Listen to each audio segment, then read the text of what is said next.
باقر علی BA، کیا سورہ عصر کی روشنی میں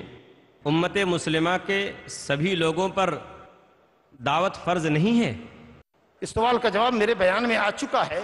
کہ دعوت بحیثیت مجموعی امت پر فرض ہے، لیکن مثال کے طور پر ایک بستی میں ہم 4 عالم ہیں، 2 مسجد کا ممبر ہے، 2 مسجد کے ممبر سے یا جلسوں سے یا مسجد کے دروس سے ہم 2 عالم امت کی اصلاح کا کام کر رہے ہیں،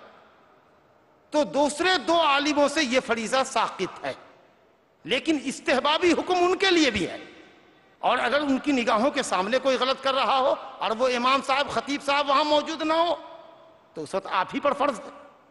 تو اس طریقے سے آپ یہ سمجھیے کہ بعض حالات میں یہ فرض عین ہے اور بعض حالات میں یہ فرض کفایہ ہے، لیکن 4 عالم ایک جگہ بیٹھے ہوئے ہیں، ایک سائل آتا ہے سوال کرنے کے لیے تو کوئی ایک عالم ہی اس کے سوال کا جواب دے گا یا سب عالم کے لیے ضروری ہوگا سوال کا جواب دینا؟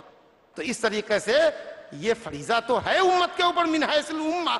مجموعی اعتبار سے تو فرض ہے، لیکن اگر کچھ لوگ اس فریضے کو انجام دے دیں اور دوسروں سے کفایت کر جائیں تو انشاءاللہ کفایت ہو جاتی ہے اور یہ اوروں کے لیے فرض نہیں رہ جاتا ہے، اوروں کے لیے مستحب ہوتا ہے۔ تو اگر آپ کے سامنے منکر ہو رہا ہے تو آپ پر کمپلسری ہے کہ آپ اس کو روکیں، لازم ہے آپ پر کہ آپ اس کو ٹوکیں، اس حیثیت سے اس وقت آپ ہی پر فرض ہے۔ تو یوں آپ کہہ سکتے ہیں کہ امت کے ہر فرد کے اوپر جب وہ برائی پر مطلع ہو اور کوئی دوسرا وہاں اس کام کو برائی کو روکنے والا ٹوکنے والا نہ ہو تو آپ پر فرض ہے۔ اگر کسی دوسرے نے سبقت کر لی تو پھر آپ اگر خاموش بھی رہ جاتے ہیں تو خاموش رہنے کا کوئی گناہ آپ پر نہیں ہوگا۔